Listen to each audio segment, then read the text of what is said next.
Hello and welcome to another edition of The Blind Truth. And today we have a really special guest. We've been looking forward to this one so much. We have with us Mr. Mike Thompson of the falsely accused network.co.uk. Look him up, well worth a look.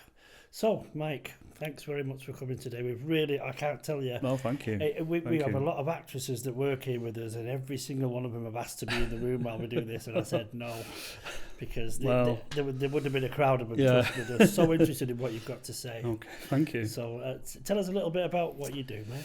So, my name is Mike. I am the founder of Falsely Accused Network. Right. So, our organisation is dedicated to helping anyone who has been falsely accused of domestic abuse in the United Kingdom. We also, as part of what we do, we also support paternity fraud victims, or anybody that's been affected by paternity fraud as well. That's a specialist area that I've got a lot of knowledge on as well. Right. Do you want to explain what paternity fraud is? Yeah, most people won't know what it is. Of course. So paternity fraud is where a woman will say to person A, you're the father of the child that she's give birth to or about to give birth to, but it's actually not. It's person B.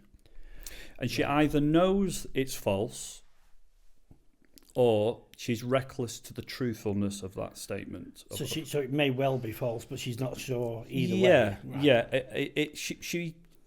My opinion is that I think in nearly all cases a woman knows who the father of a child is. Right. Or nearly always.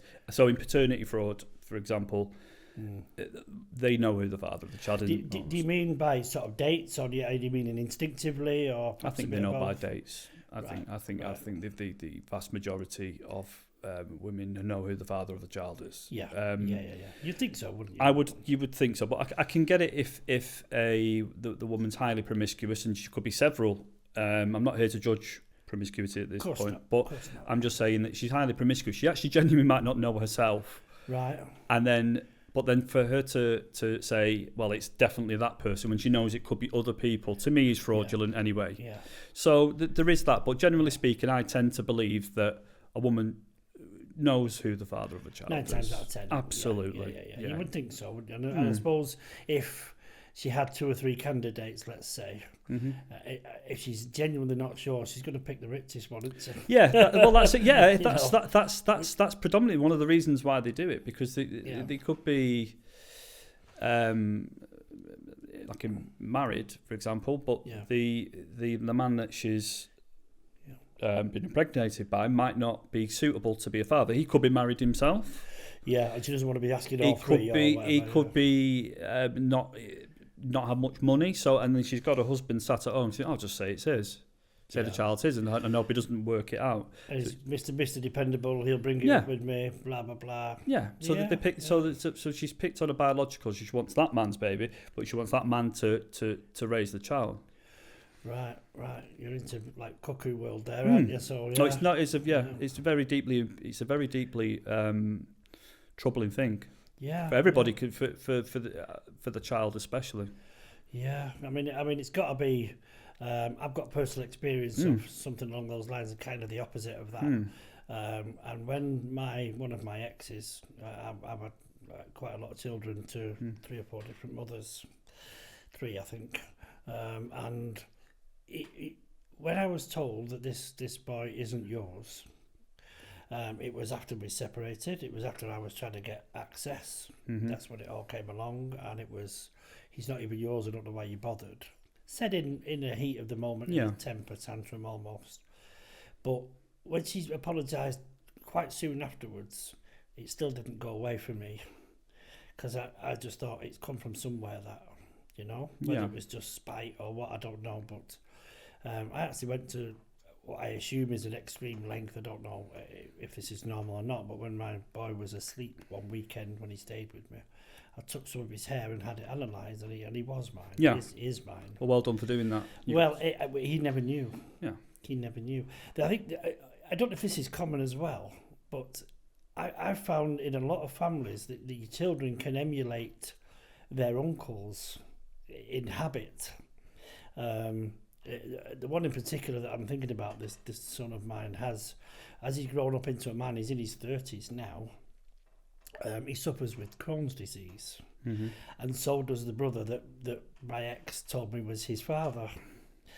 You know, and I was told that can be a hereditary thing. I don't suffer with it, never have. So that really kind of made me, you know, you start to think, hang on a minute, have I done this test right? And you still, even when I've got the test in front of me, you still have doubts, don't you? You know, and it haunted me for a very, very long time. It did. Yeah. So, I mean, you must have heard so many cases. I've heard very, very.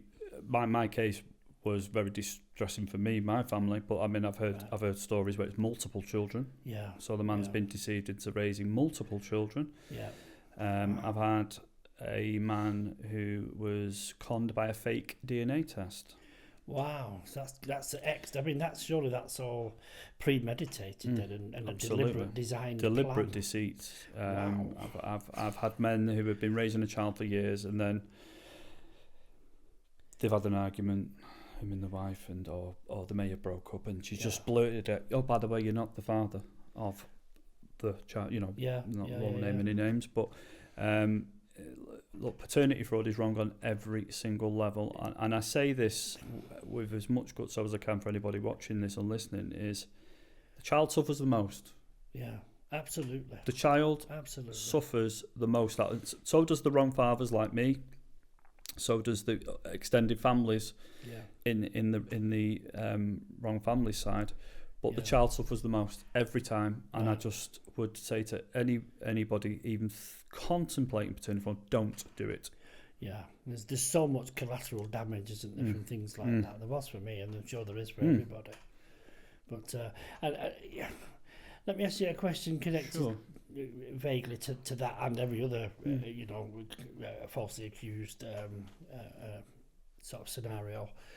How many people have accused you of misogynism?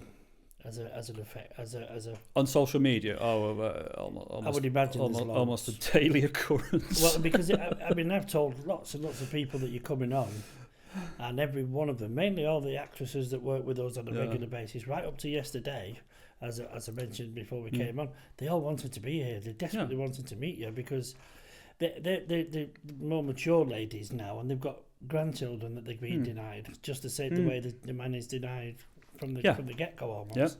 And they get it. They think you what you're doing is wonderful, and they're really supportive of it. You know, they were desperate to meet you. Yeah. But one or two were saying he's not just a woman hater, is he? And I'm like, well, I don't know the guy, but I very much doubt it. Look at his website. It's not about. It's of course. It's about. I mean, we do have a falsely accused women's group that I've started as well. So we do have it where women who have been falsely accused. Right. The difference.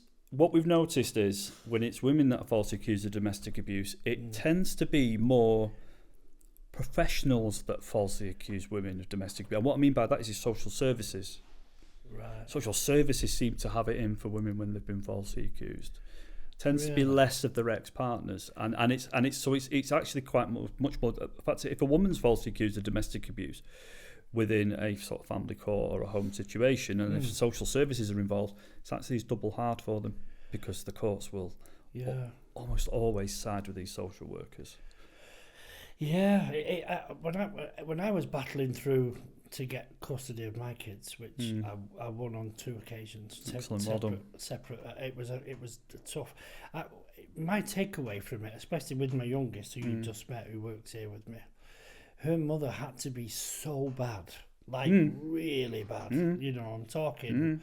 The things she got up to were incredible. You know, I mean, my daughter, bless her, when she was 4, when I got her, she was a mess. She was a real mess. Her mother was mentally ill, and I was begging them, please, just go and look, just go and see it for yourself. And I was told, I was literally shooed away because I was a man. And they told me that off the record. The CMS actually told me that off the record. This is because I asked the question, is it because I'm a man? And she said, on the record, no, of course it's not. Off the record, that's exactly what it is. They just don't believe us. They just don't. And it very nearly cost my daughter her life. Very nearly. Yeah. You know, I mean, prior to the argument that ended my relationship with my youngest daughter's mother, we had another little boy who sadly we lost to cot death.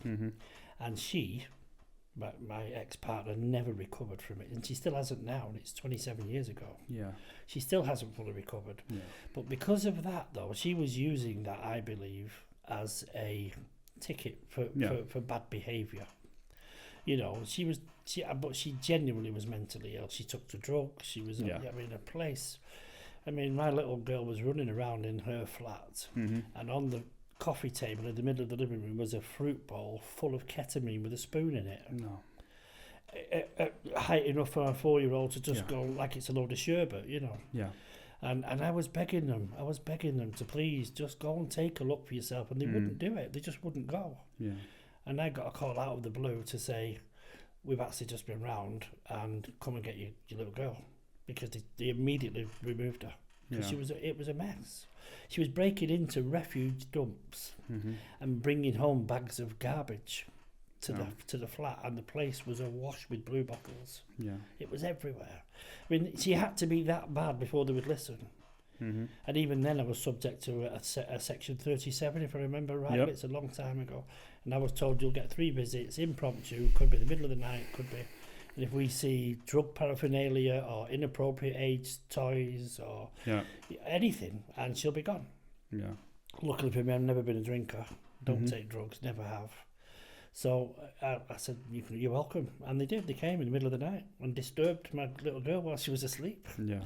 And it's like, what are you doing? Just because I'm a man? Yep. I felt at the time, it felt like just because I was a man.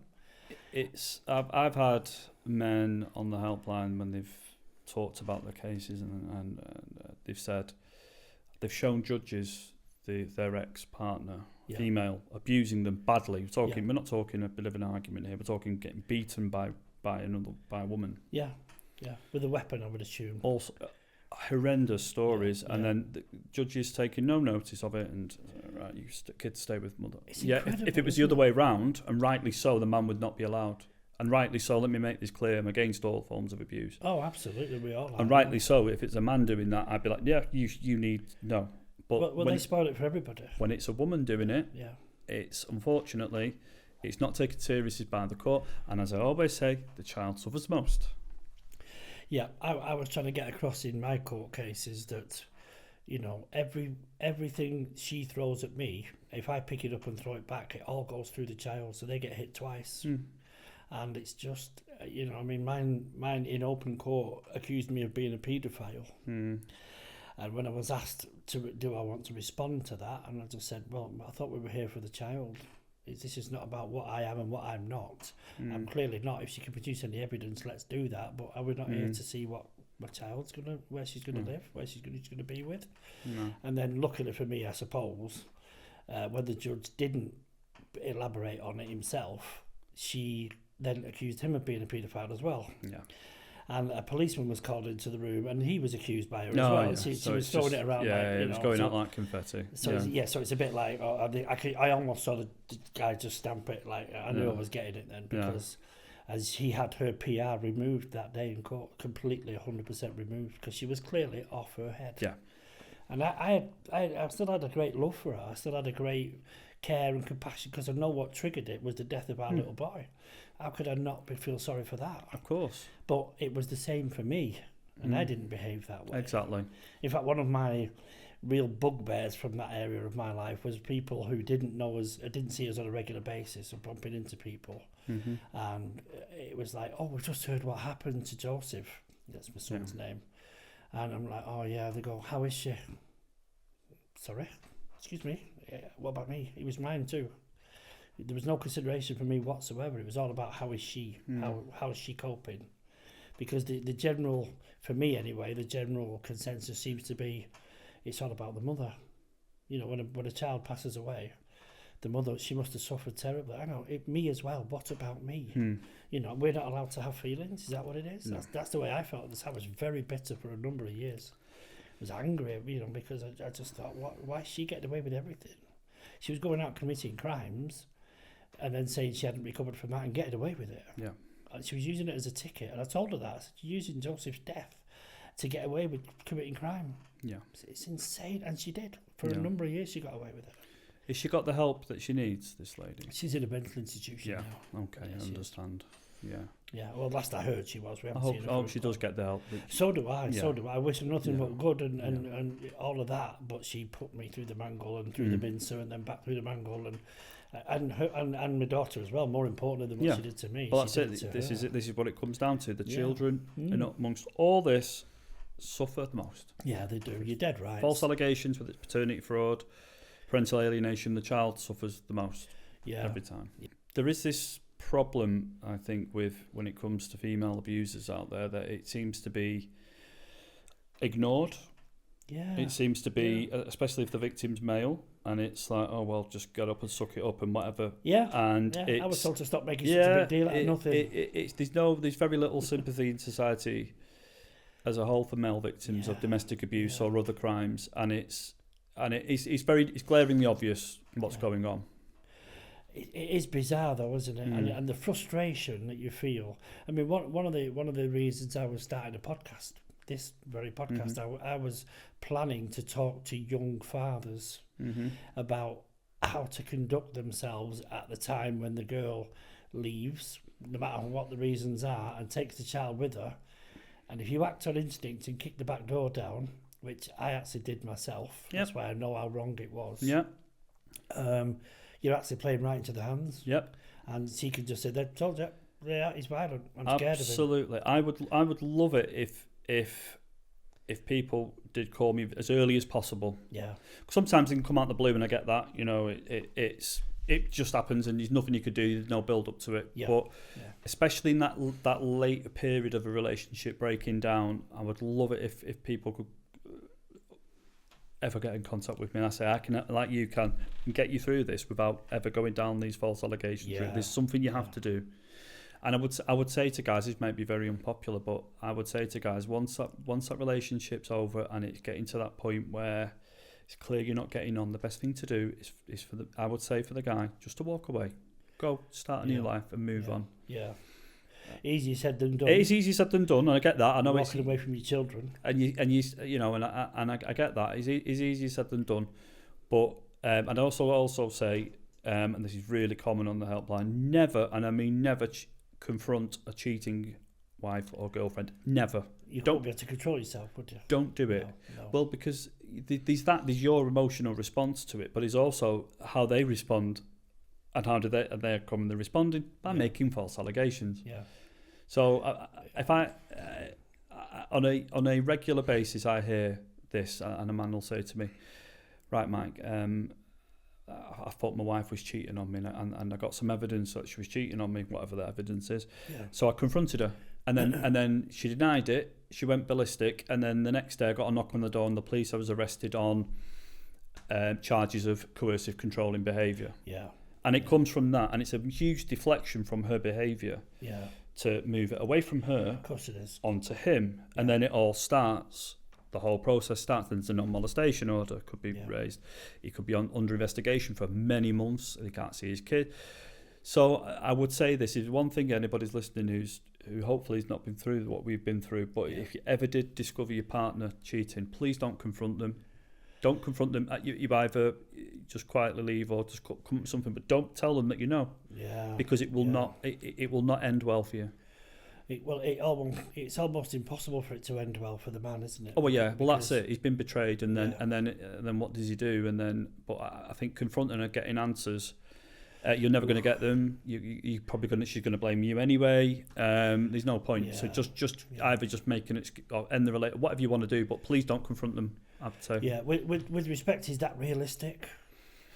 I say that because when you feel cheated on, the least you'd want to do is just ask the question. Yeah, it's one of those things. It's like it's me easy saying this. Of course it is. It's me, Yeah. But yeah. I would. Is it realistic? I mean, maybe not in a lot of cases. But if there's one person listening to anything who's never been falsely accused, or if this comes across, you come across this, please don't confront them. Just be very careful, because you do. Yeah. They are well known, to respond with a false allegation. Yeah, I mean, it's great it is good advice. Don't get me wrong. And when I was asking the question about realistic or not, wasn't. No, I agree. I agree. Is it because you at least want to ask the question. The emotion comes out. You're upset. You're angry. You're hurt. Of course, That's what I was getting at. Yeah, of course you are. 10 minutes in, you're going to start losing your temper. It's one of those things. But I would, of course, that's human. We're human. But again, if you do discover your wife's or partner's cheating, keep the rational side of you in as much as you can, and then just please remember what I'm saying. Don't confront them, please. Don't. Yeah. No, I agree with you completely. If you can, just don't speak to your friends, speak to your counsellor or your local priest or whatever. But please don't. Just speak to a solicitor. I'd say, get some family law. Because your next steps, you want to, if you do decide to move out, let's just say in this hypothetical example, you discovered your partner's cheating, you've took my advice and you said, right, I'm not going to confront her. And you've got to ask yourself, do you want to stay in the relationship or not? Let's say you want to leave, then there's a way to leave, and I would say you get as much advice, planning done as possible without confronting her about this, and then do it. Okay, so here's a scenario for you then. Young couple, let's say mid to late 20s. What would happen if the man decided, well, okay, I'm leaving, I'm not going to confront her, but I'm taking my daughter with me? Then what? Because if she left, she'd automatically take the daughter with her. Would you have the same rights to leave with the child or not as a man? Because when I was going through, I'm going back 20 odd years, so I'm sure things must have moved on in some direction by then. We're assuming he's got parental responsibility. Yeah, he's on the birth certificate. He's got full PR. They're married even. Could whatever. Well, I don't think there's anything stopping them from taking. You never hear of that happening, do you? No, really? most usually because again, this is just the way it is. Men do work longer hours, so they do tend. It does tend to favour the women anyway, quite naturally. But yeah, if you took the child with her, then that could provoke her into making a false allegation. That could be another trigger for her to do it.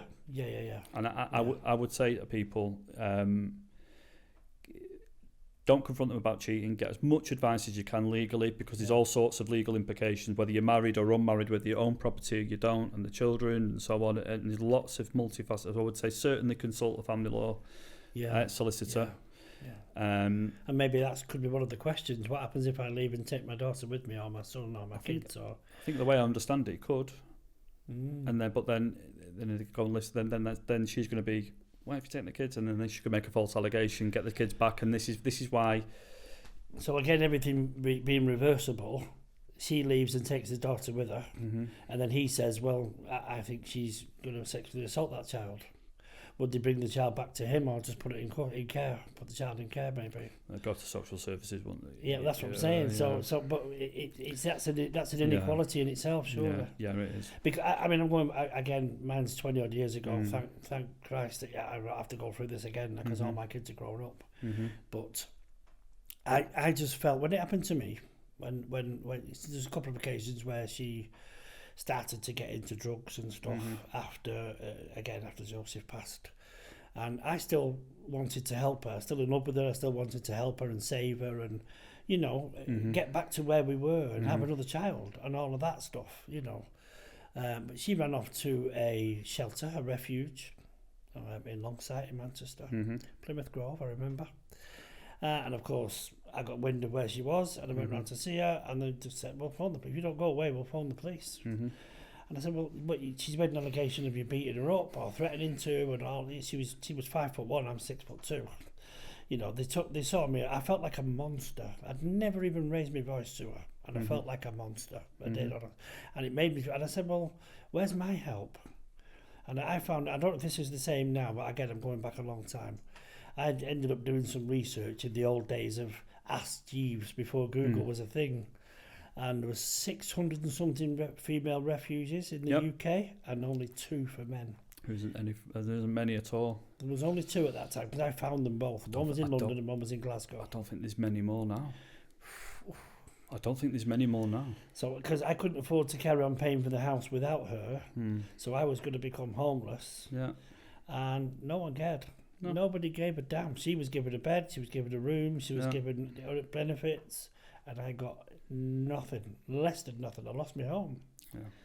You know, and then six weeks later, she's recovered, come back out of this stupor that she was in, gets in touch with me. She was free to just come and find me and be with me, no problem. And stupidly, I know now as an older man, I let her get away with that. We got another home, and this cycle just kept repeating and repeating. And she found she got comfortable, she got bored, she found drugs again. She went to a refuge again, making all kinds of allegations about me, none of which were ever substantiated because they just weren't true. Never raised my hand. I never even threatened to raise my hand. Yeah.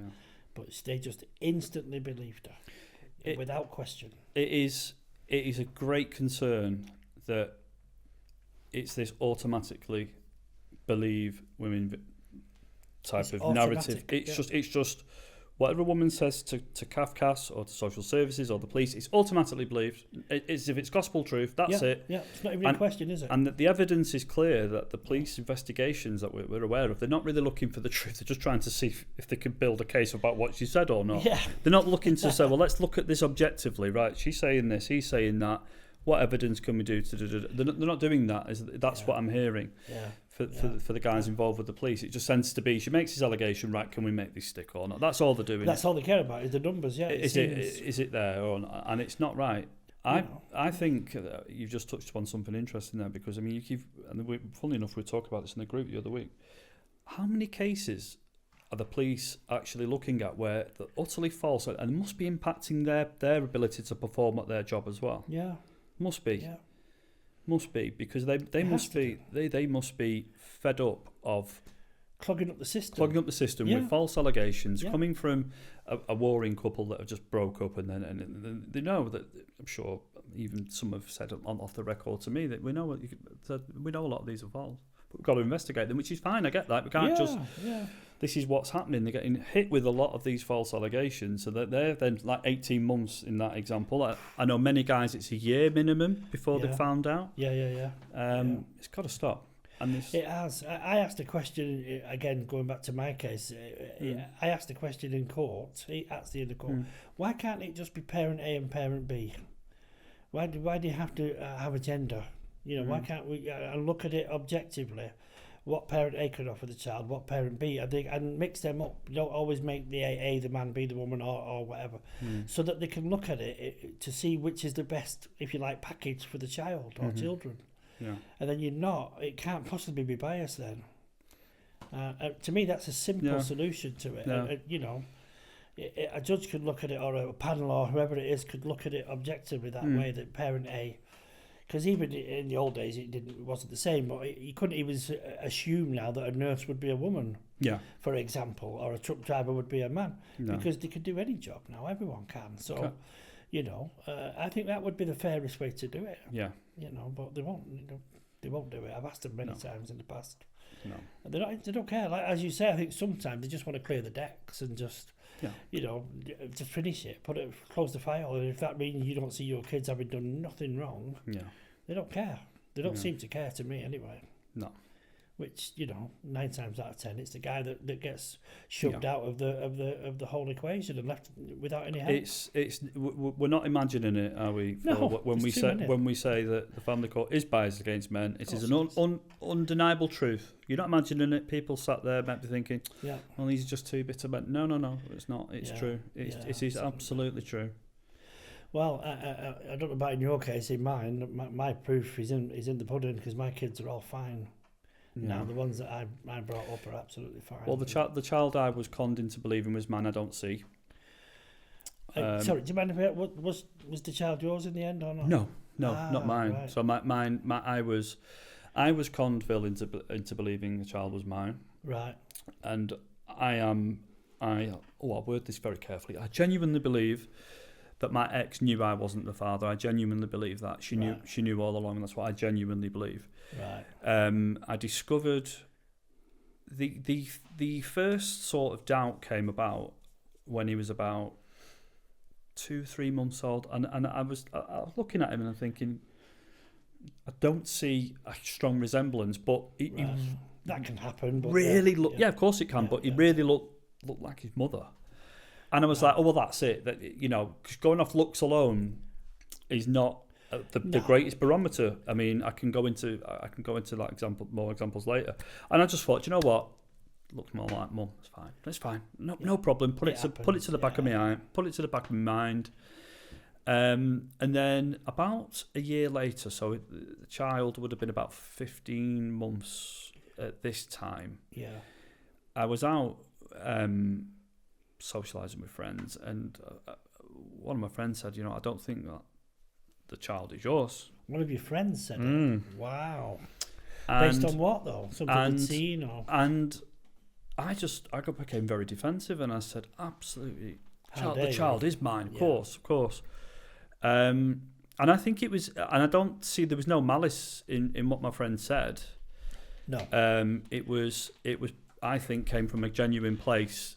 It upset me at the time, but when I reflect on it, I have no bitterness towards those comments. Well, a true friend will put the neck on the block. And, he said, I just don't think. I said, and it upset me. But anyway, I put it to the back of my mind again.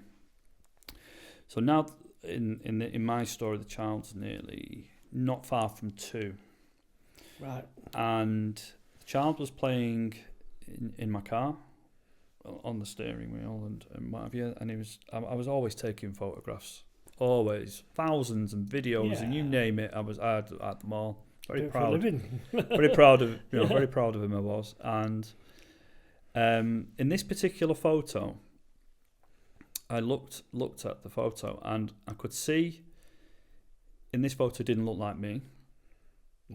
But here's the but. It didn't look like his mum. Ooh. And I went, that's it. It was like a quiet discussion in my mind. You are going to get a DNA test. Yeah. Because this is just ridiculous now. So I had the evidence was, obviously I could see there was not a strong resemblance there. Then there was my friend speaking to me. Then this photo, and I didn't even notice it at the time I took it. It's only when I looked at it after. It's going to keep coming up, isn't it? And it was during lockdown as well. It just started as well. Right, that recent. So I thought, right, I'm going to have to get a DNA test. So I did. I did it. It was a £99 one. I couldn't afford a legal one. It would have been actually better to, and I would say to anybody doing this, actually get a legal one if you can afford it at the time. Yeah. But if not, the £99 ones are fine. Make sure it's a reputable DNA company. There's a list of 6 ones the British government approve of. Right. So I did it thinking, do you know what? It's going to come back. The child's mine. It's just my head playing tricks on me. There's a reasonable explanation for all this.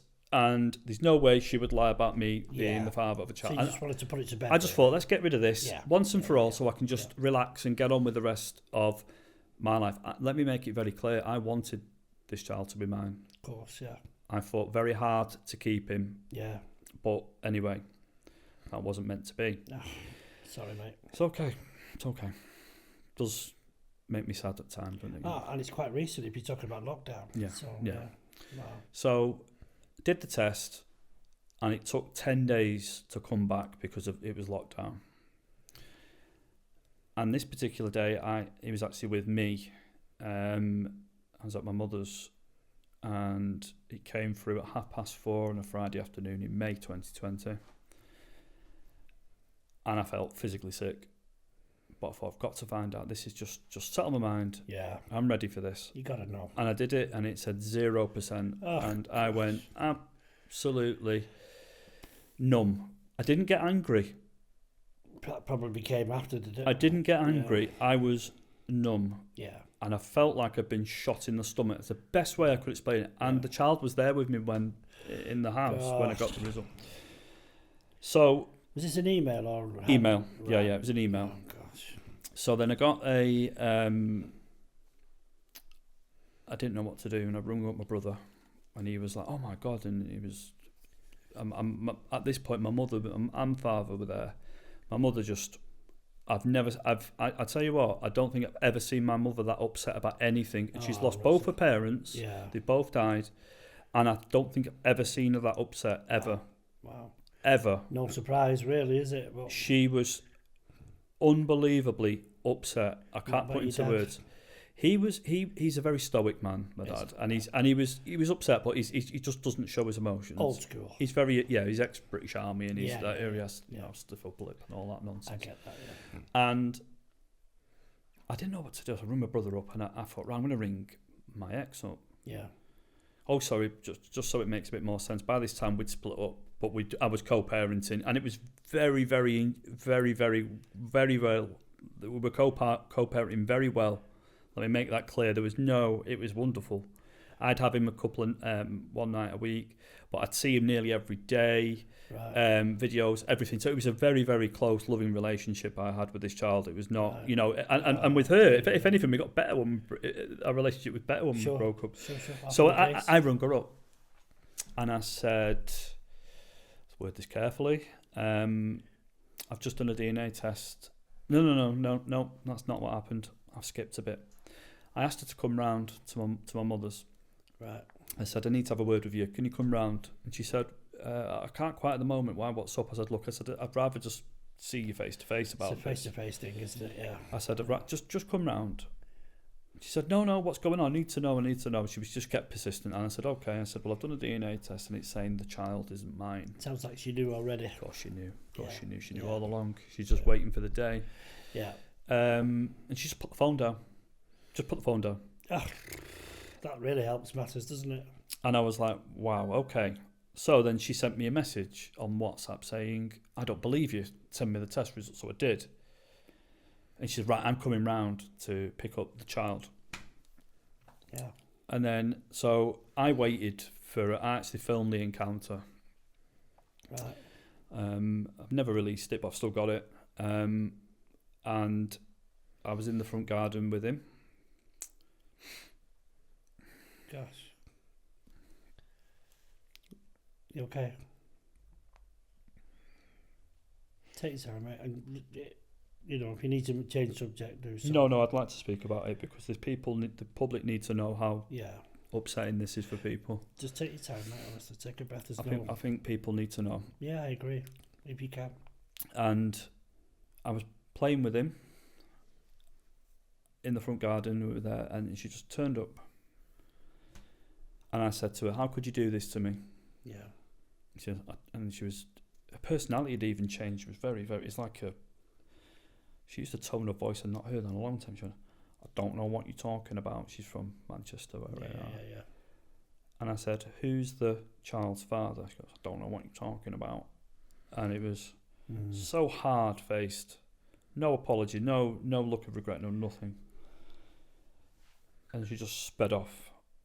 And I knew at that point things had never been the same again. You see, if you don't mind me being, it sounds a bit cold. Obviously, I'm not involved, but at that point, you're literally, legally, just got somebody else's child with you. Well, I was on the birth certificate.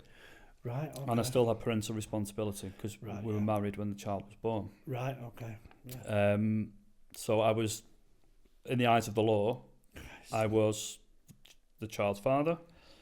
I had parental responsibility for him, Mate, the pain you must but have obviously felt. biologically now I cannot put into words the pain I felt. It was incredibly intense. I think that's yours. It was incredibly intense. And then we went on this merry-go-round of she'd let me see him and she wouldn't. Right. So she wouldn't for a few weeks, then she would. Just stop. Right. As and when it suited. Stop and start. Yeah, which is bad for the child. And I just wanted to sort of get some sort of clarification of what's going on here, because I suspected that the biological father was a married man. Right. It makes sense. Right. It made sense to me that, and it turned out he is. The biological father is a married man, much older than my ex, much older, 20 years older. So she basically cheated on you with a married man who's cheated on his wife? Yes. Right. This is how complicated it gets. Nice. And his children, if you like, are about my ex's age. So, okay. And it gets worse. My ex worked with one of them, knew them that well in the past. What? It is a very, very. I'm trying to be careful what I say here. So I found that out much later. We're jumping ahead here. I found that out much later, but she let me see, and then she wouldn't, and went in this little merry-go-round of. Yeah. So I took the decision that I think in the long run it'd be best if I just at least remove my name from the birth certificate, which is actually quite a straightforward process in Britain, which we're very lucky actually, because in other countries once you're on it, you're on it. I didn't know that actually, but in Britain it's very, very simple process to be done, which I did. But I loved him, and as far as I could tell, there was no relationship with the biological father. Right. I figured out a very good educated guess that he was a married man, and she actually confirmed that to me actually on one of the conversations. Said about he's married. So I thought, well, he's bound not to be seeing him. Why don't we adopt him? De facto adoption, if you like, just to sort of let's us adopt him. We love him, he loves us, and. Right. So you were staying with her at this point? No. We'd split up. Oh, you split up before. But but the child thought I was his father. So we were like, well, we can adopt. We'll adopt him. Sort of. He's part of the family. Have my name, everything. We, as in your original family, you mean your mum, your dad, or yeah. Right. No.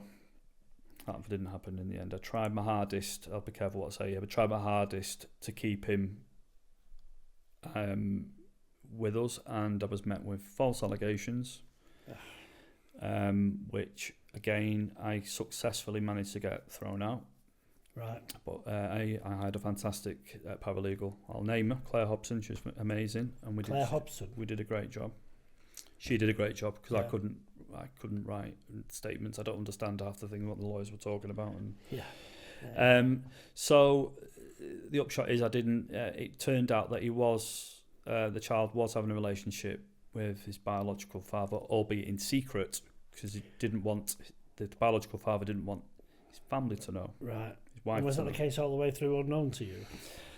I believe, and this is just a belief. I think the biological father knew before I did. Right.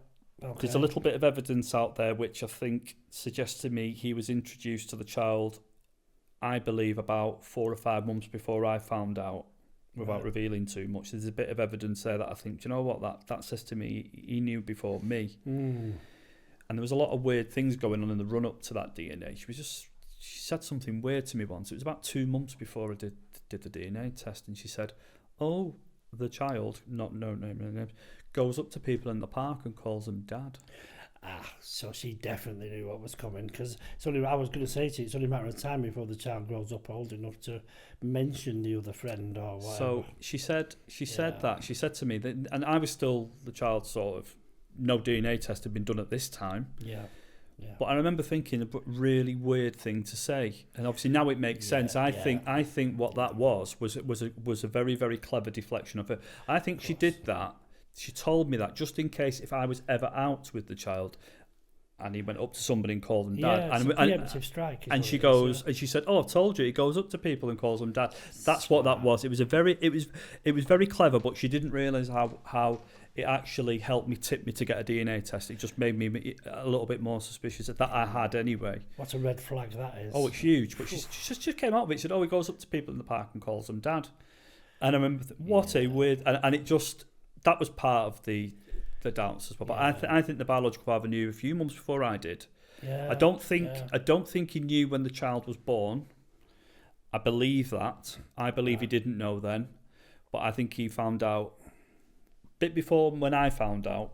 But I believe, I could be wrong, but there's a bit of evidence to say he was seeing him at some point. Yeah. So I decided. Sorry, if you don't mind me asking, do you think he was contributing financially?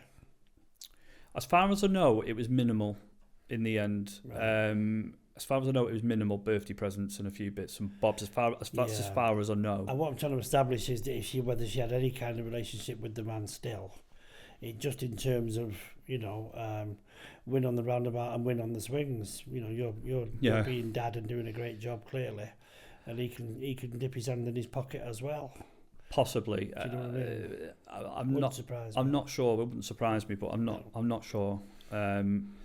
And then this story gets even worse for the child. And remember, I'm adamant about this. I know how badly it's hurt me and my family, but I keep saying this repeatedly. The child gets hurt the most. Of course they do. And the child, the child was having a secret relationship with his biological father. And then his family found out about the child. Right, okay. Okay. That it was his, or just that he's got a relationship with this other child? Both. Right. Both. So Right. they found out the truth. His Okay. the man's wife and his adult children. And once that came out, he walked away from the child I was raising. Nah. He walked away completely. Gone. No. Stayed. So he stayed with his wife. That's their business. Listen, I'm not here to... You see, it's guys like that, though, on the bigger picture, that make it harder for all of us. Yeah. They can just wash their hands of it. He's walked away, has no contact with... And he's done that off his own. He's just walked away. He's a prick. And it upsets me greatly because the child was being raised by us. We obviously, once we got past the knowing he wasn't our biological family member, we were happy to adopt him and still do the best for him, raise him and whatever else. But then he tried to be in his life, albeit in secret. He wanted his cake and eat it still, of being the child's life, see him in secret, and still have his family. And then when when the choice was given, that when his family found out, he had to make a choice. He chose his family over an innocent, over a young child, and it to this day that upsets me that the child's got no actual father in his life. He has of course he's got a father. Everyone's got a father. He exists, but he doesn't. He's got a sperm donor, really, hasn't he? I cannot put into words how much that upsets me. I'm sure. I don't mean to be flippant when I say that, but it actually keeps me awake at night thinking I'm not surprised. that there's an innocent child there who's done nothing wrong. Yet he has to suffer because of the actions of adults. Not that it matters this part really, but she is 100% responsible for that. The fact that this poor lad is growing up without a positive male role model potentially, she's totally responsible. Absolutely. Will you ever get an apology? Not a chance. Not a chance. And it's the child's will suffer the most out of all this. Yeah, let's hope not. Touch wood. Let's hope something somewhere steps in and helps him to be the man that he needs to be. I just hope that there's a happy ending for the child. I really do, and I hope and pray that just something happens and there's a nice ending for him. But as it stands, I don't know. You see, it's very clear to me because yours is still quite new compared to mine, especially, and it's obviously still quite raw, understandably so. But how many thousands and hundreds of thousands of guys are suffering the way we are? I'm using saying guys. I'm sure there are women out there as well but let's be realistic here. It's 99% men that are without the children. It has to be. The helpline calls, I'd say it's about 98% calls come from men. From the falsely accused of domestic abuse. There is 2% women, I'd say, and they listen. I don't turn anybody away. They get help. We've got a little group for the ladies, and they have meetings and whatever else. Did I hear you mention a helpline before? Yes. Are you all right to give the number out for that? Yes. If you don't mind, you can do it at the end if you want, and we can flash it up on the screen. We'll do it at the end. Yeah. Well, I can't remember off the top of my head. If we do forget it anyway, we can flash it up on the screen afterwards. At the end, I've forgotten the number. Yeah, but our website is www.falselyaccusednetwork.co.uk. Right. Falselyaccusednetwork.co.uk. Yes. Yeah, and that will have anybody falsely accused of domestic abuse or anybody affected by paternity fraud. I would like to say just something on the paternity fraud side while we're on the subject, that a third to 40% of my calls come from women on the paternity fraud side.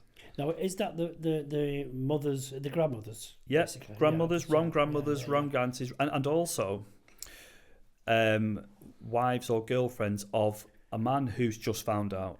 Yeah, or his that from a previous relationship, or and the man's too distraught to speak to me, and I get that, you know, and I would say to anybody, if you have been affected by paternity fraud, if you're male, but if you've got somebody who wants to speak on your behalf, I will do that. I've done that many times. Yeah. Where it's a man's wife who said actually his previous marriage, and he's found out his second daughter isn't his, and he's too upset to speak to you. And I go, it's no problem. Me and you can do this. That's fine.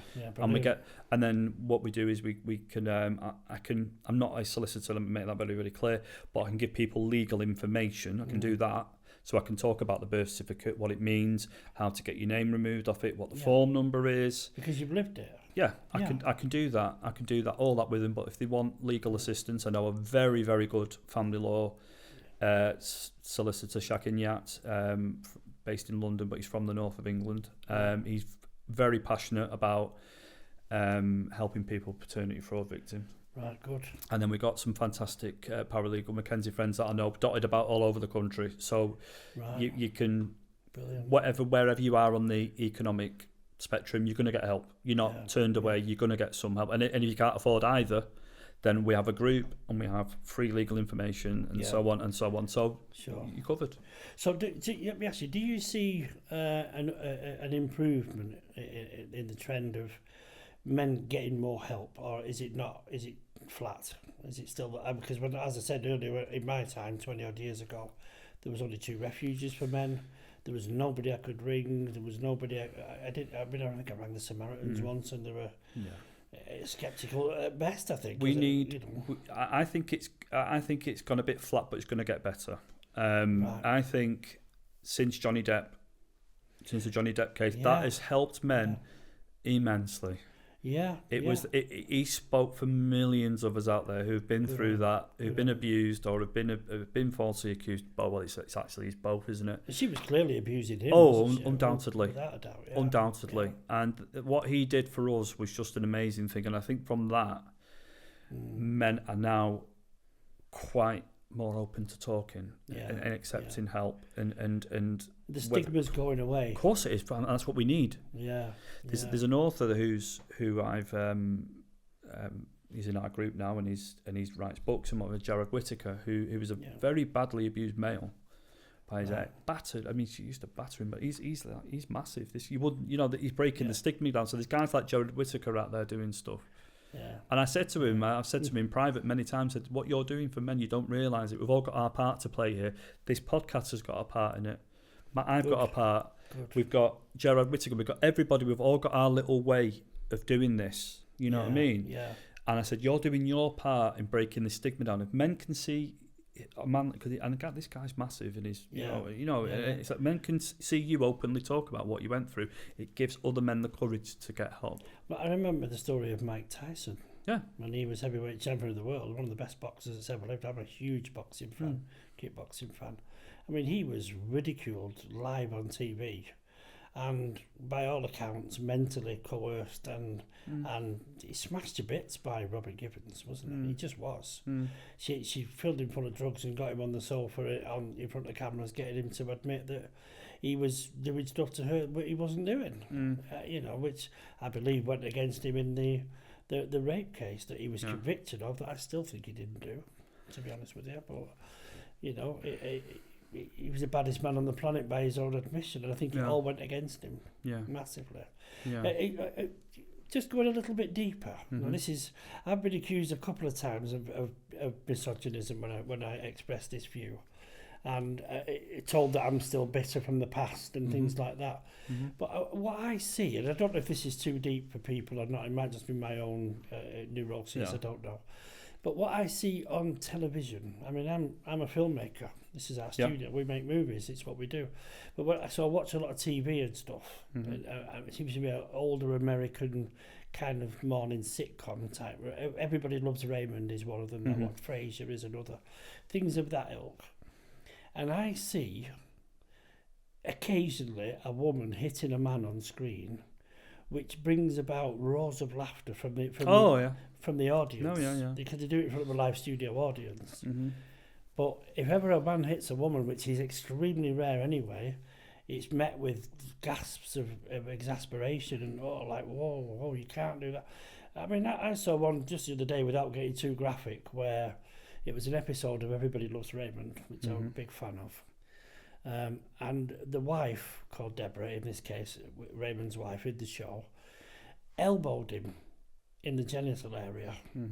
And he went down, he doubled up and he went down on the floor, and the audience were roaring with laughter. And I just thought, if he'd done that to her, and she was doubled up in agony on the floor, there would have been uproar. It would have got cancelled. The show would be on. The double standards, sir. Yeah, that's what I'm saying. So little things like that, and I believe these little tiny things it's a bit like the way we're tackling racism. To me, it's very similar. A lot of racist quotes shows have been cancelled and banned because it's no longer acceptable, because they think if you laugh about something, it makes it acceptable. Well, surely it's the same with physical abuse, isn't it? Yes. If you hit a man in a soap, even if it's a slap across the face, which is very common on TV, for a man to get his face slapped by a woman, it's funny. Oh, I think people they found it hilarious. But if you did it around, it would be cancelled. Oh yes. You know, how many people do you see that walking past what it looks like a live, what we call an OB in the industry, an outside broadcast, someone doing a news piece on TV, and someone will walk past and go, "Hello, Mum." How many times have you seen somebody say, "Hello, Dad"? It's just because it's indoctrinated into us from being a little boy. For me, in my case, things like, if you know, I'm old enough to have had a tin bath in front of the fire where they were all taking turns in the bath. And we were told as boys, we didn't have enough towels to go around us all. And it was, oh, well, if you've seen one, you've seen them all. But the privacy of the girls was absolutely paramount. Absolute. And we're just exposed. Doesn't matter. They're only boys. And I believe subconsciously that goes with you as you get older. And we do have less value in the world than a girl. We just do. It's my opinion, and it sounds quite bitter, doesn't it? But it's not bitter, and I go as far to say I've noticed it too. Good. I don't think you're not the only one. I think men are seen as disposable. Yeah. We're seen as less than, you know, we're all equal, but some are more equal than others. You know, and that's what they say. So you know, we need to decide whether we want equality or not.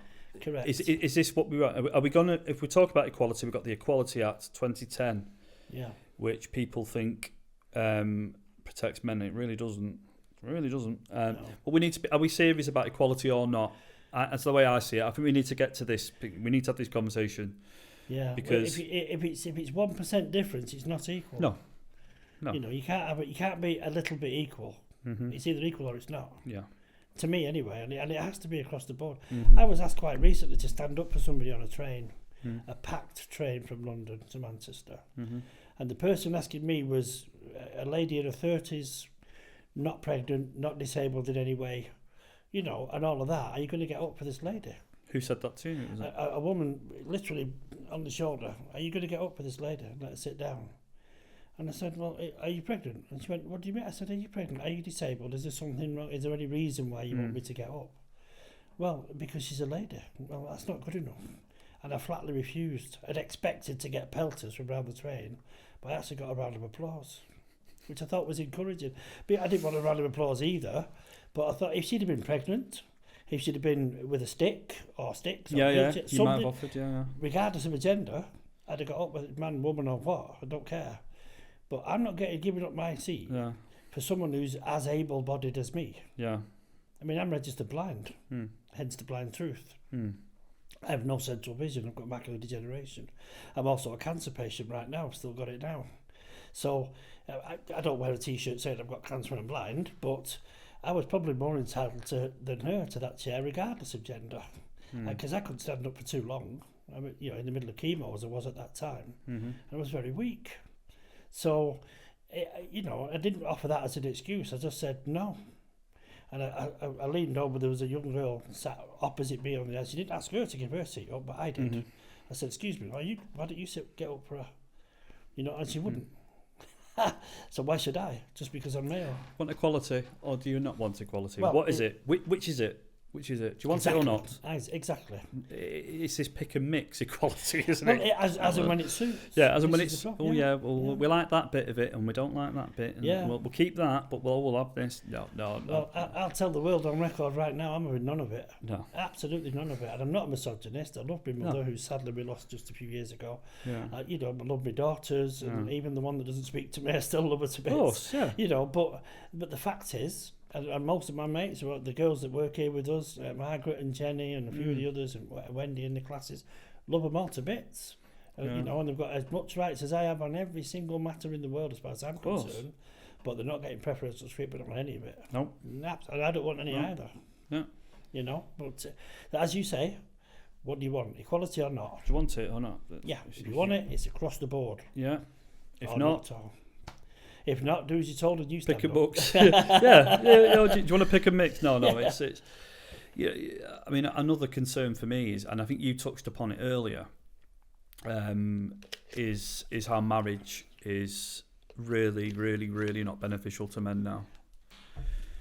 I've said to 1,000 or more men, please, if this was a business contract, you wouldn't dream of signing it. It is. And it is probably a good way to look at it, like a business contract. And I'd say to men, as it is now, listen, marriage in the past, it had way more to it that was beneficial for men. But the way it is now, for the woman, it is no risk and all reward. Can't lose. She cannot lose in that. She can break the contracts. She can, we'll look at the usual infidelity. She can she can cheat on you, commit paternity fraud, do what she wants, and there's no risk to her. She gets half your property, half your money, and usually and the children. and the children. For a man, it is all risk and very little reward. Yeah. And I'd say to men out there today, please just think very carefully before getting married, or if you do, you've really got to make sure, take a long time sussing this woman out, who you're with. Yeah, well, to have the courage of my own convictions, I've had 7 children with different partners in total, and I've never been married, and I would never get married, mainly because I'm a lifelong atheist anyway. I don't believe in all that stuff. But regardless of that, from the legal standpoint, I would not dream of it, because you cannot win. It's a fruit machine that never pays. It's as simple as that for me. Don't do it. No, I would never do it. I'm 58 years old. If I was going to do it, I'd have done it by now. Yeah. I've no intention. It's not advisable for men to get married now. And it's a shame, because it is an institution. In theory, I quite like it. It's good. It's great for, in theory, it's wonderful. It can offer much more protection for children, more stable relationship, and in theory. That shouldn't be the case anyway, in my opinion. As an atheist, I don't believe of course, be the case. But of course, but in theory, that's how it goes. Two come together, then there's a nice, you seal together, you commit to each other, and it should be difficult to break. But now it's not. It's a man can lose everything, and I've heard of men who have been successful businessmen and they've lost so much. So much. She could arrive with nothing and leave with it all. It's not a business.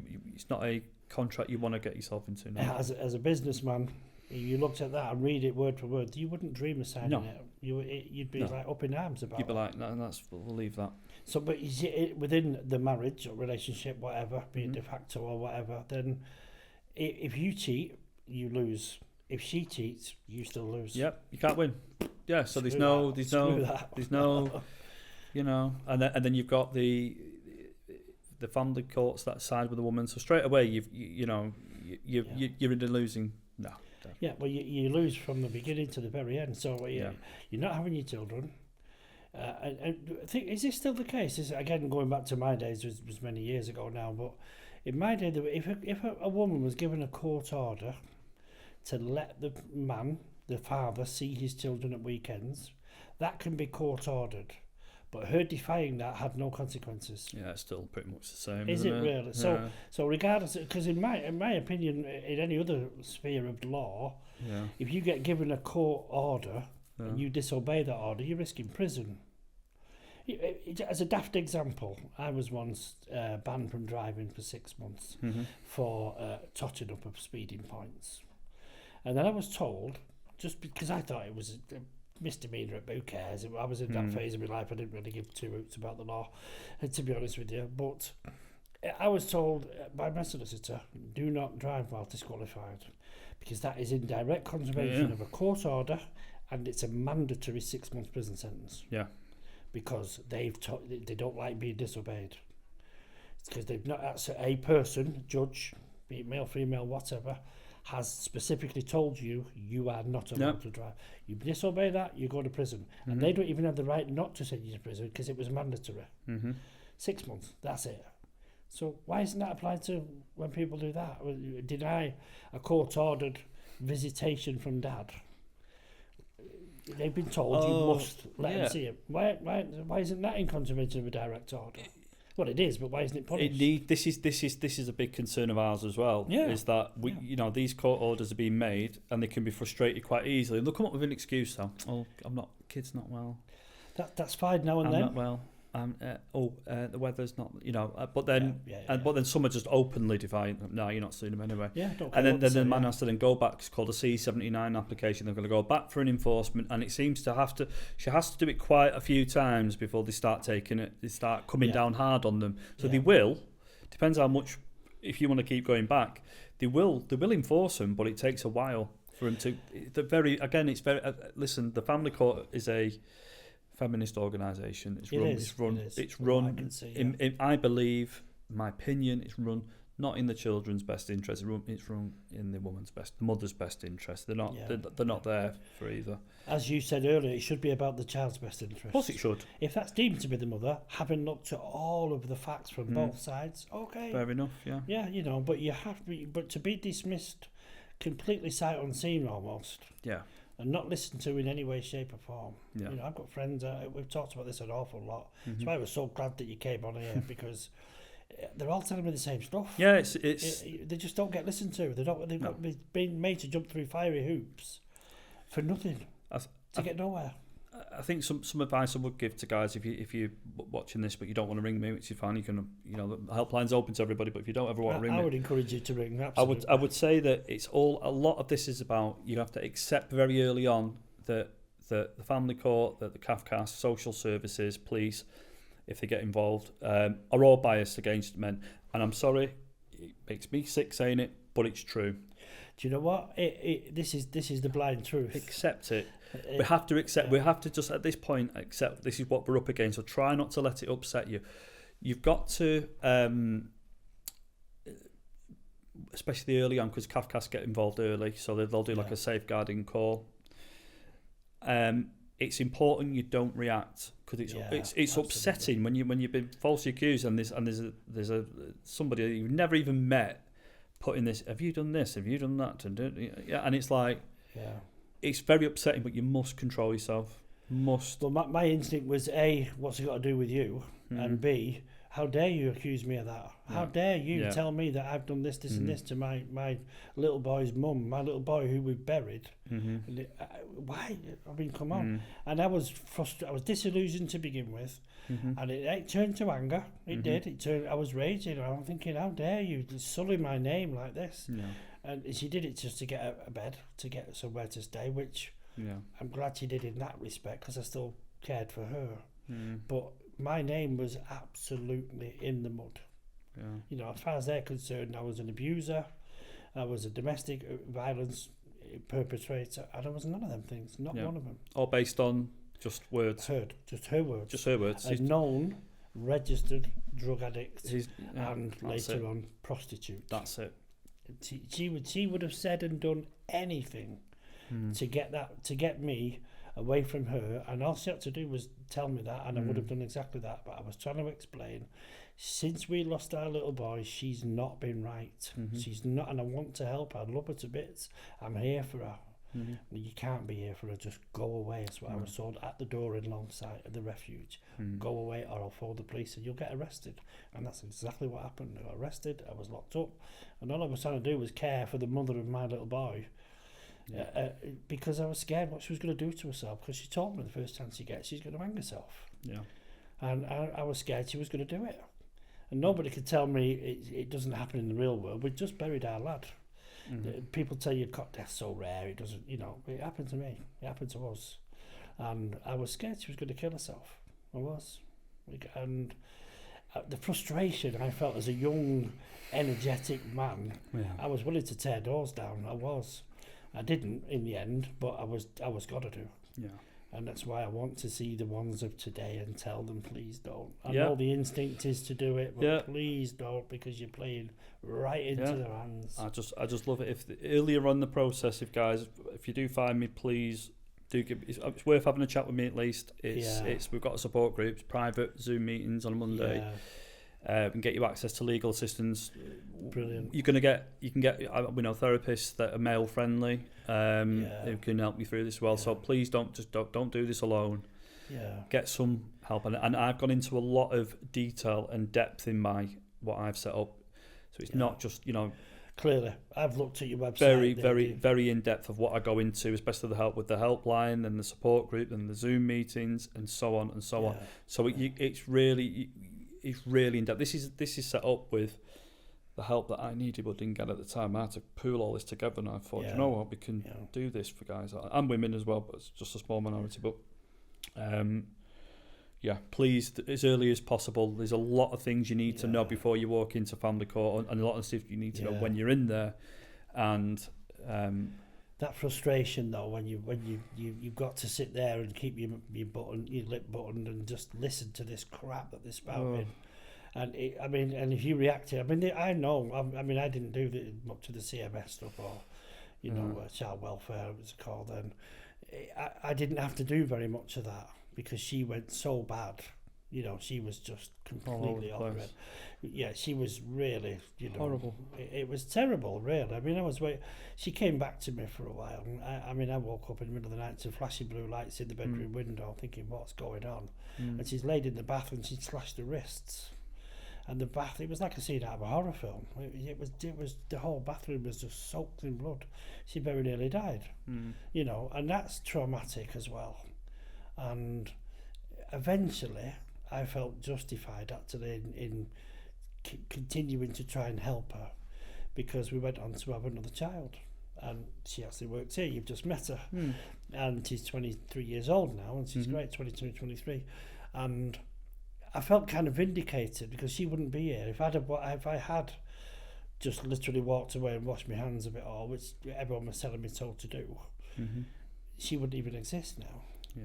But we got back together, and we solved a lot of her mental issues, and together, we had a daughter that you've just met, and then she went again afterwards. She just went off her head again and couldn't cope with life, full stop. And it was only at that point, by the way, that her own mother, my ex's mother, then told me, why she didn't tell me this before, I had 2 children with her, that she'd done it as a child. 13, 14, she stabbed her best friend and got locked up for it. So that was long before having lost a child to cot death. So there was no excuse. It was rubbish, absolute garbage, using our little boy's death as an excuse for bad behaviour. I completely agree with you, and I'd say to a lot of men that have gone through what we've been through, false allegations and paternity fraud and other things, is that just because the mother who's done this is probably mentally ill, and I'm going to go a bit further than that, and some sort of personality disorder, which is quite serious. She did, borderline personality disorder is very common. The word narcissist is getting thrown out around at the moment, but it is a personality disorder in its own right anyway. She was bipolar actually, but bipolar. All these illnesses that are around. And look, these women that have done these things to us, I know they've had a bad. I kind of know my ex had a bad childhood, and I am bitterly sorry for what she went through. Obviously, I'm not going to go into detail, but I've had to verify a lot of it, and it's actually fairly true. What happened to her as a child, I feel bitterly sorry for her. I really do. I don't wish anything that on anybody. But you are right. It does not give these people an excuse as an adult to turn into an abuser, because that is what she became. She abused me in this horrible, and my family. In this horrible way, and it does not give them the right to do that. It's no excuse. No, none at all. I suppose it's a kind of mitigation, but it doesn't Yeah. alleviate her from all responsibility. She still has to face the truth. Of course, it gives you that. Okay, well, you think to yourself, I know I did. Okay, she does have mental health problems. Sorry, you don't. You take it into consideration. It's there in the background, but it does not mean, oh well, that's okay either. Like I agree with you. You can't keep using that. I would say to anybody who is suffering from mental health problems, please do get professional help. 100%. Please do get professional help. You need it. It is out there as well, and it is available now. The stigma's gone. It's don't get into relationships with people if you're suffering from very serious stuff. And I'd say to guys as well, look, when you do get involved with somebody, you need to take your time. Don't rush into anything. Protect yourself at all times. And don't get married, whatever you do. Jeez, please do not get married. It's not in today's era. Look, you can have it all. You can have a relationship without getting married now. Of course you can. That's gone. All that's gone. You could anyway, but it's gone. It's gone. All that thing anyway. Yeah. You don't need to. Don't invite the state into your life any more than it has to be. And yeah. But yeah, for the falsely accused, we haven't really touched on the amount of devastation it can cause a man mainly, a woman as well, of course, but mainly men, as we've discussed. Yeah. That once accused, you can be completely vindicated and completely, found innocent, but there will still be some mud that sticks. Yeah. And somebody will smash your windows or shout abuse at you in the street, or because they just won't. But they'll have that element of doubt, and your life's already been smashed to pieces, and you're trying to put it back together. I'm going to give you a good example in a second. Yeah, go on, please do. Yeah, Can we take a break? Of course. Yeah. So, welcome back, Mike. Thank you. So, you were about to tell us an example. So, an example is of I hear this many times. This happens. This example I'm about to give you many times. So let's use a fictitious example. So a man's been arrested on suspicion of coercive controlling behaviour. That's the most popular one that's being used at the moment. Right. If anybody wants to know what that is, it's Section 76 of the Serious Crime Act 2015. It became a criminal offence to coercive controlling behaviour on an intimate partner. Then the law was amended a few years later to include family relatives as well. Right, okay, I didn't know that. Yeah. Right. So it was intimate partners at first, but then it's moved over they've expanded the net, if you like. So a man could be arrested on suspicion of coercive controlling behaviour. Let's just use that as an example. It could be assault, could be anything. Police could look at it and decide no further action. There's not enough evidence for a prosecution. Right. In the meantime, the man may have been denied contact to the children. The family courts could have started, and then the family court could still look at that allegation. Just because the police have said no further action, the family court can carry on. What? They can continue? Absolutely, because their threshold of proof is lower. It is the balance of probabilities. Right, okay. They have to be 51% certain. Okay. That sounds a little bit like guilty till proved innocent. But so anyway. then the guy then thinks, oh, it's great. The police have took no further action, which is great, fantastic. There's going to be no criminal charges or whatever. Yeah. But it doesn't mean it's over.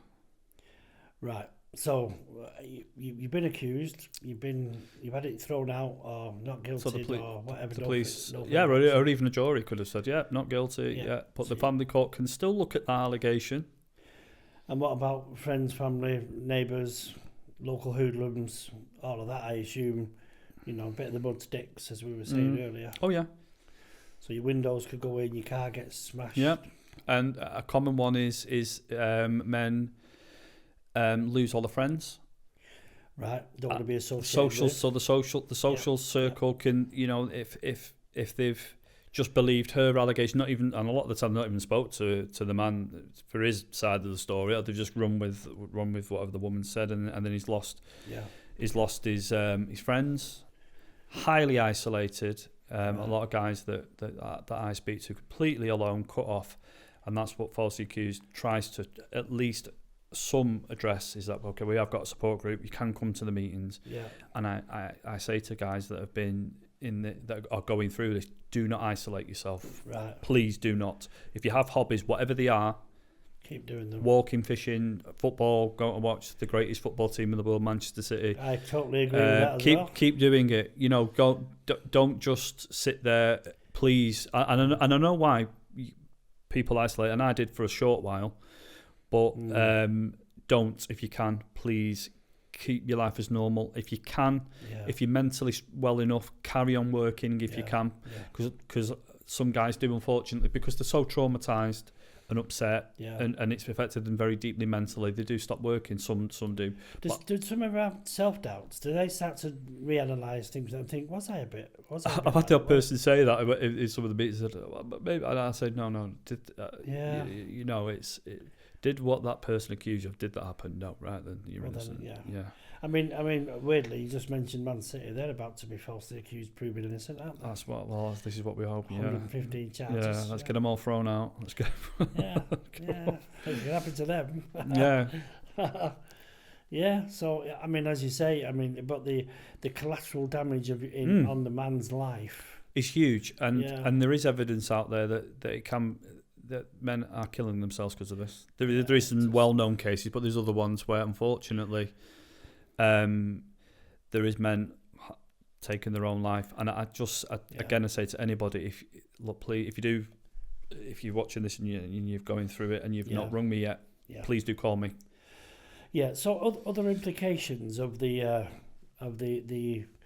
imbalance, if you like, of consideration by the authorities. There are medical implications to not being the father, aren't there? Later on, if someone needs a kidney and you can't. In paternity fraud, paternity fraud, that has happened where, say, a child's been told this person's the father, then the child needs a transplant, blood or something, and you just don't qualify. And then it's actually you can't, and the reason why is because you're actually not related, and that has happened. What a way to find out. That is a terrible way to find out. Can you then walk away from a child that's critically ill? You know, I suppose the instinct would be, I've not been through a case like yours and many others. I think my first instinct would be just get as far away from them as possible. But then if you love the child and you've always believed it to be yours and suddenly you know it's not, that's got to be pretty... I agree, there's two options when this happens. You can walk away, and do you know what? If a man decides, who finds out that a child isn't theirs through paternity fraud, and decides to walk away, I 100% support that decision. I do. Up to me. It's up to the man now. Well, yeah, for once, yeah. If he wants to, and I get that, and I've had cases on the helpline where they found out and they said, "I've just got to walk away," and I said, "Do you do what you think's best for you now? It's about you." Yeah. And if you think that's the best for you, you're getting no judgment from me because that's your decision. I'm on your side. Yeah. And there's other men like me that wanted the child, and I wanted the child and I wanted to keep him, and I was blocked. And there is some that I do know of some cases where the mother's revealed that it was a paternity fraud, and then he's carried on being the father, and it's worked out well. Yeah, for the child mainly. For the child, and the one I'm thinking of is he found out when the child was 8. She just blurted it out. Yeah. And this one I'm thinking of, he said, "No, I love this child. I'm on the birth certificate." And again, this so much depends on what the mother wants. And the mother went with it. Said, "Yeah, go on, then we'll carry it on. You can be the child now knows." Yeah. This is his adopted father, if you like. But I don't blame any man if they ever decide to walk away. No, I don't, to be honest. I don't blame any. I also wouldn't judge them if they decided to stay in. Exactly. In fact, I'd say, well done you. But, you're giving the boy a dad. I think either is quite selfless act, really. Yeah, I think either is absolutely fine. And I know some men that walked away, and I said, "Look, that's what you think. I'll support you." Yeah, I due to coercion on one of my ex's part, I didn't see my 2 middle children for about 5.5, 6 years. Didn't see hide or hair of them, and for various other reasons, notwithstanding we lost my little boy later on, and I suddenly had more need to just try and break back into my kids' lives somehow. I'd missed them terribly for the whole time. And I drove back onto our old street. I was driving back then before my vision went, and I instantly saw my lad playing football on the front. He was football crazy, still is. Man United fan, would you believe? But anyway, I know that was her last kick in the clems for me. It was a fly in the ointment. To make him a red, because she knew I wouldn't like that. I'm pretty sure she did it for that reason as well. But there he is in his little kit, and he's kicking the ball about, and I think he was about 8 or 9.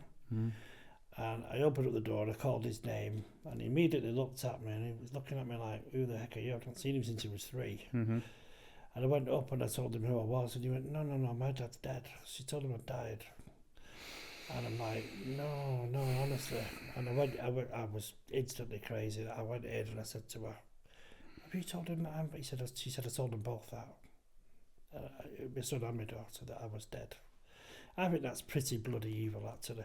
And it was purely designed because I was about to get rights to have them at weekends. And she just didn't want it. And she told me straight to my face, you come here again and I'm going to kill them both and I'm going to kill myself. And I believed her. I absolutely believed her. And I thought, so that's why I washed my hands and went away, and I thought, at least they're alive, and when they're 18 I'll go see them, and all them justifications. Did you manage to reconnect as well? Yeah, I mean, I ended up winning custody years later. Oh, good. He and his sister both came to me when they were teenagers. Oh, good. Neither of them speak to me now. It's a shame. We've had daft arguments, and it's been a very splintered life. It has been, of course it has.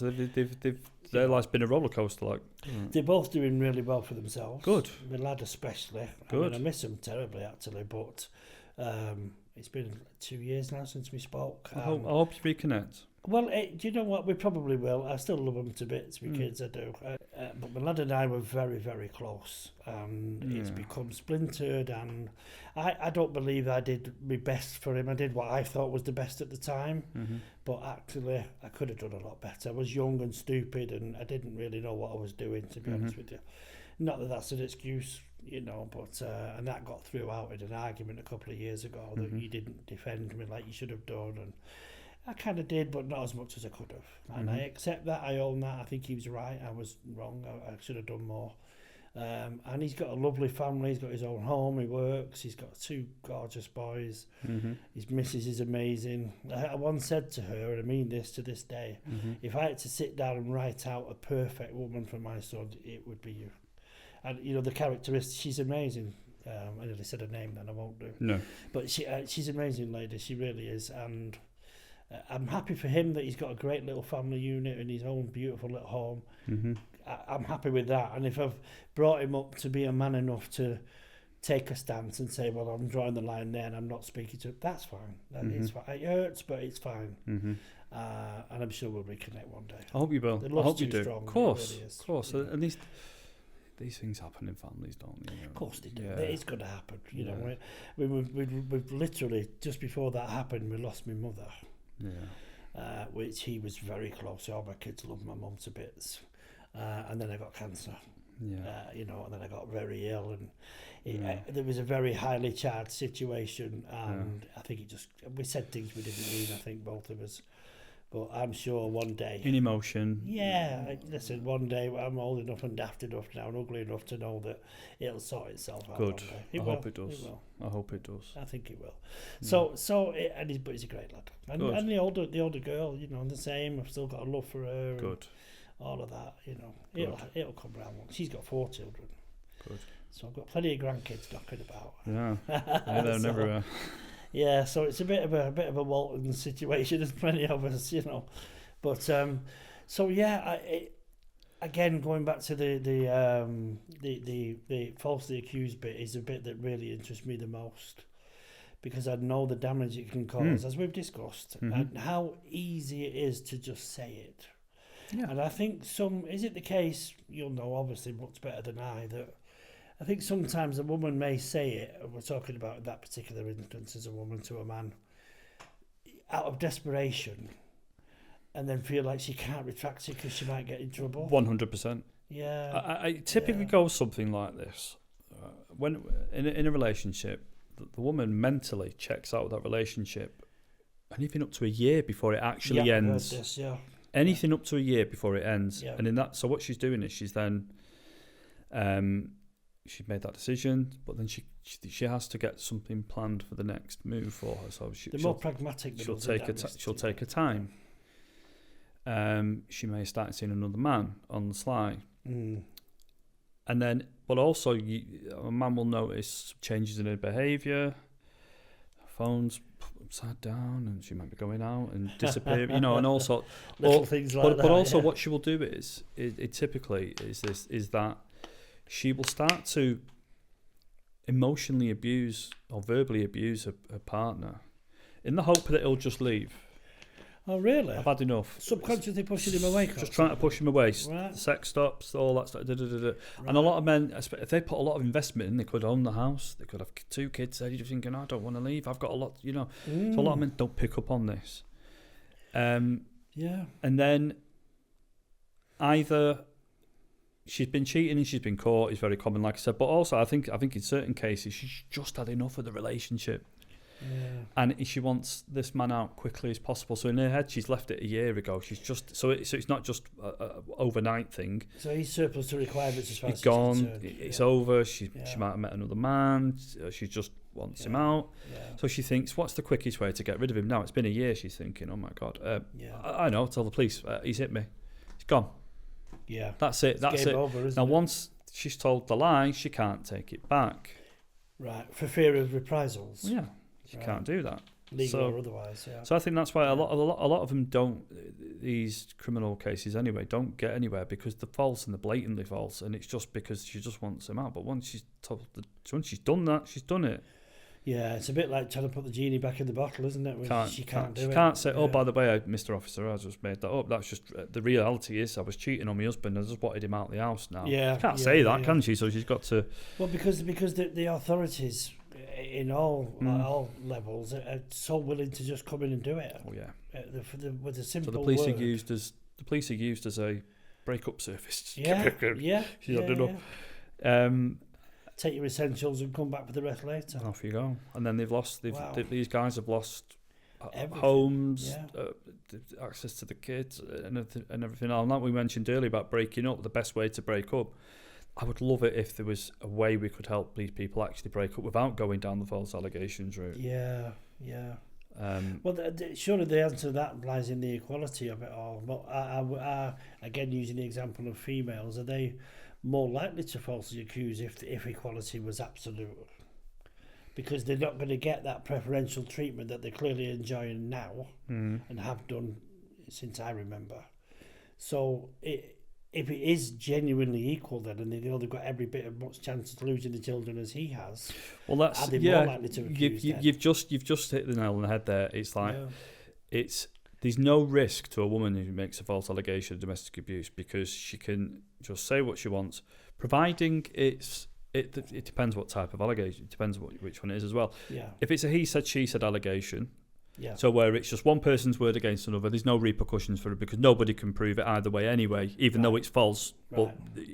Or if it's like a half-truth one where, I'll give you an example of a half-truth allegation. Let's say man and woman were having an argument, got a bit heated, but then she exaggerates it and says, "Oh, he brushed past me and I felt frightened and I thought," that's like a half-truth one where there's an element of truth in it, but there's an element of falseness in it. Them two. If a woman makes those type of allegations, there'd be no repercussions for her because no one can prove that he said, she said is true or false. Right. And a half-truth one, well, there's a little bit of truth there anyway. She's just milking it a bit. The only time you can even remotely get a chance of any repercussions for a woman making a false allegation, if it's a provably false allegation. Yeah. I'll give you an example of what one of those is. Yeah. Is let's say she says, right, my husband was stalking me and he was following me down Staley Bridge High Street on the 1st of August this year. Yet when the police look at it, they can look at ANPR cameras and everything and the man's and he was in Scotland for 2 weeks. That's a provably false allegation. Then that leads to 2 potential criminal charges. One is wasting police time. For her. Right. But then there's a 6-month time limit on that. So from the moment she made the allegation, there's 6 months to for them to bring a charge for that charge because it's a summary offence. Yeah. And the other one is perverting the course of justice, which is a much more serious charge. There's no time limit on that, but the criteria is very, very high. It's a prisonable offence, that is. It's very, very high. Yeah. So very, very few women ever, if ever at all, ever face any criminal repercussions for these actions. Yeah. It's rare, but there is stuff on the law in these statutes there. Right. So in the family court, it is illegal to make a false allegation. You sign a thing saying a statement of truth every time you do a statement in the family court. Everybody does. Is it like a stat dec? Like a statutory Yeah, I think it's called the statement of truth. I think right. is the name of it, is actual name of it, and it says, "I am telling the truth to the best of my knowledge." Blah blah blah blah blah blah blah blah. Yeah. And if I'm not, it's perjury. Yeah. There is never ever been anyone jailed for false allegations in the family court, despite even court rulings where the judge has said this allegation is false. They've still not taken any legal action for it. So this is why this is the problem. There's no risk, it's all reward. Yeah, again, it's so all no risk, all reward. Don't care, right? Yeah, I want to destroy him. Right, I'll just say this, that, that. You don't get to see the kid, and then at the end of it, they could say, "Oh well, right, that's it." Because again, in my experience, the way a woman loves you, and then the way she stops loving you, from that moment, she doesn't care what she inflicts on you. Not at all. Where's the human element in that? Do you know what I mean? That's what I used to ask. Yeah. Have I suddenly gone from the light of your life to now you can kick me whenever you want? And without any emotion whatsoever. They don't care. They don't seem to give a damn. No. You know. But it, like you said, I mean, it's a bit of a quandary, really, when you think about it in another way. That I've always thought there should be repercussions for a false accusation. But if that is decreed, declared, whatever, they're then less likely to retract it because there are implications. Well, that's it. Yeah. So it's a bit like you can't win again. There is now. I mean, there is. In the criminal law, you're not allowed to do it, and you make a false statement, and it is against the law, and blah blah blah blah blah. But it's just never. Never taken off. Again, it's dependent whether you can prove that allegation's false. I keep saying that word prove. You've got to be able to prove that she knew it was false.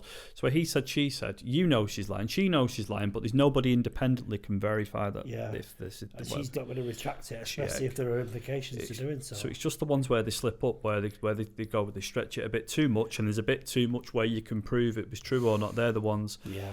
And there's nothing.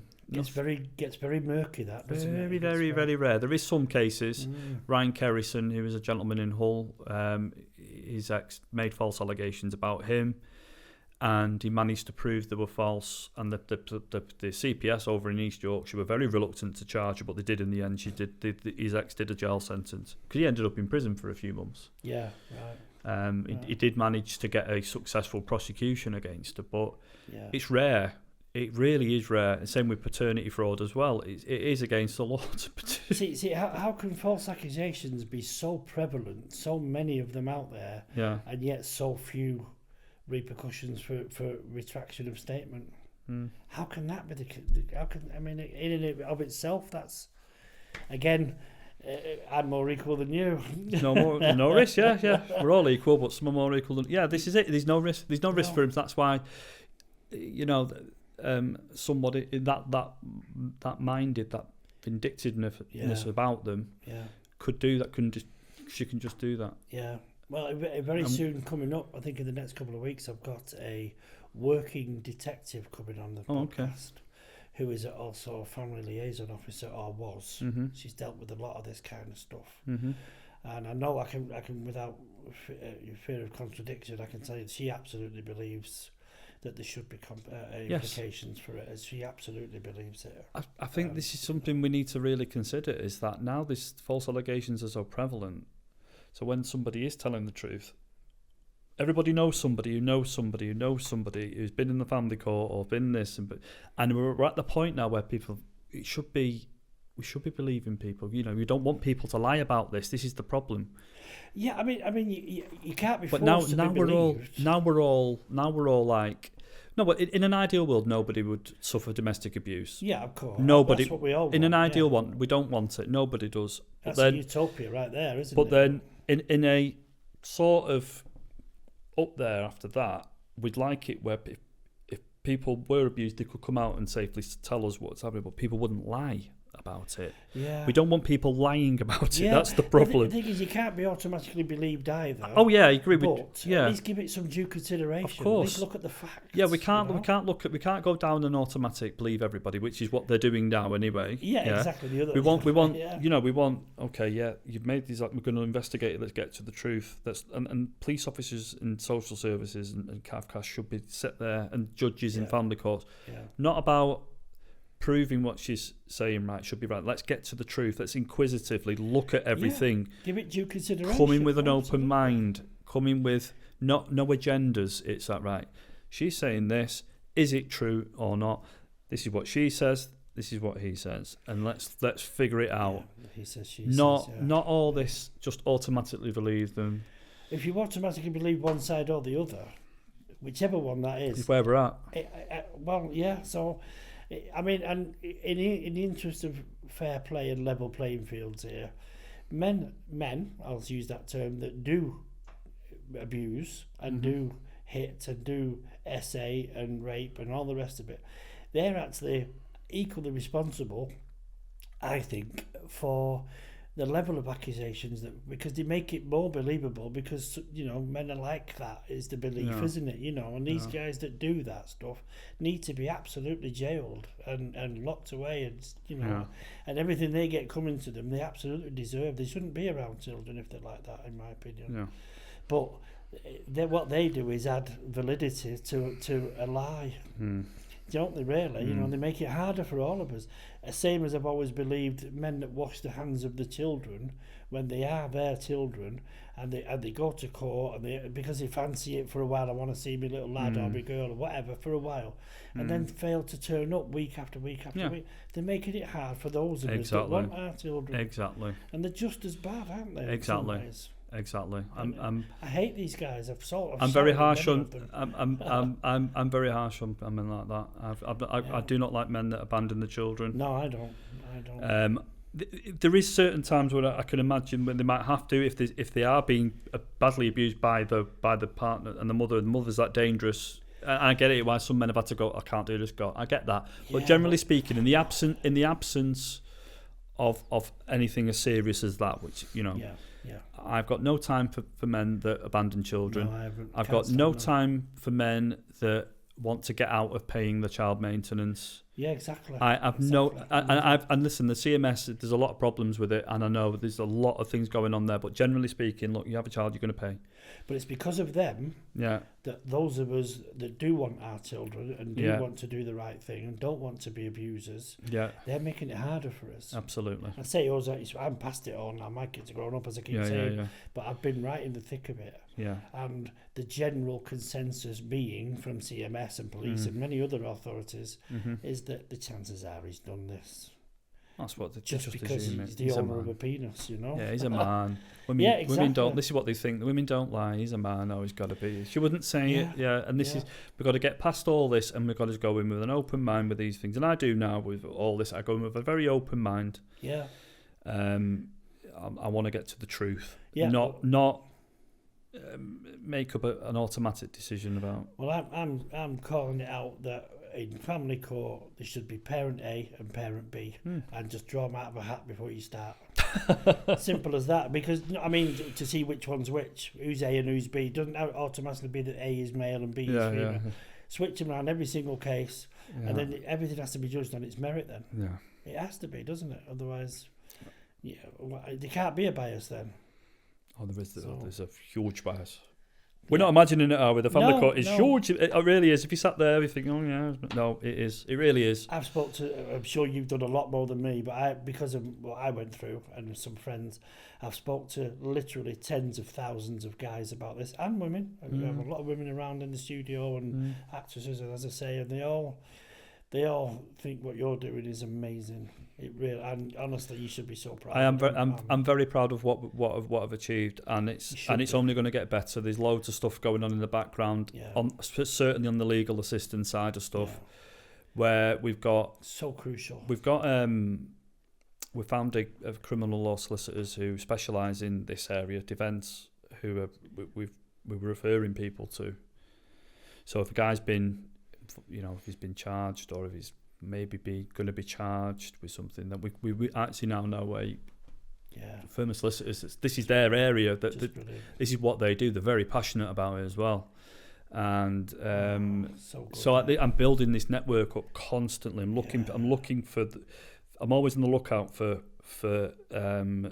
people on the legal side and on the mental health side who are male friendly as well. I'm speaking to somebody later this afternoon. I'm speaking to a lady who's a trainee solicitor who is interested in helping us, so I'm going to be speaking to her later today. Fantastic. I'm doing that all the time. I want it to be so that you if this happens to you, you ring me. Again, I'm not a judge, I'm not a jury, I'm not going to be there, but I can help you as best as I can in what we can offer you in our power. Yeah, don't be kicking doors down. Don't take the law into your own. You're not taking the law into your own hands. No matter how justified you might think you are, you're not. It's instinctive sometimes. Of course it is. And I get it. And I've had guys absolutely fuming, and I get it. And I'd rather them spend 10 minutes on the phone screaming and shouting at me than taking the law into that, because if they feel better after it, thank you. Thanks for that, Mike. Said, no problem. Do you feel better now? Yeah, great. Don't, mate, what you're doing, honestly, don't ring her. Don't ring your ex. Don't turn up there. Don't do that. Just go. You've had your. Just channel that energy into doing the right thing, the right way. Have a scream and shout at me. Rather you do that than you get for something. Oh, bless you, mate. Honestly. So, you know what? Tell your members if any of them want to come on and tell their story, with or without names. We're wide open to you guys. Anyone that wants to come on this podcast and talk to them. I can think of a few. That there's one in.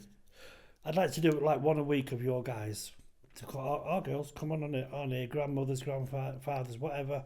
If they want to come on here, tell us about their story, with or without naming them. More than welcome. They'd be. That's our little contribution to helping what you're doing. It's what you can do is by doing it's your part. We've all got a part in this. Yeah.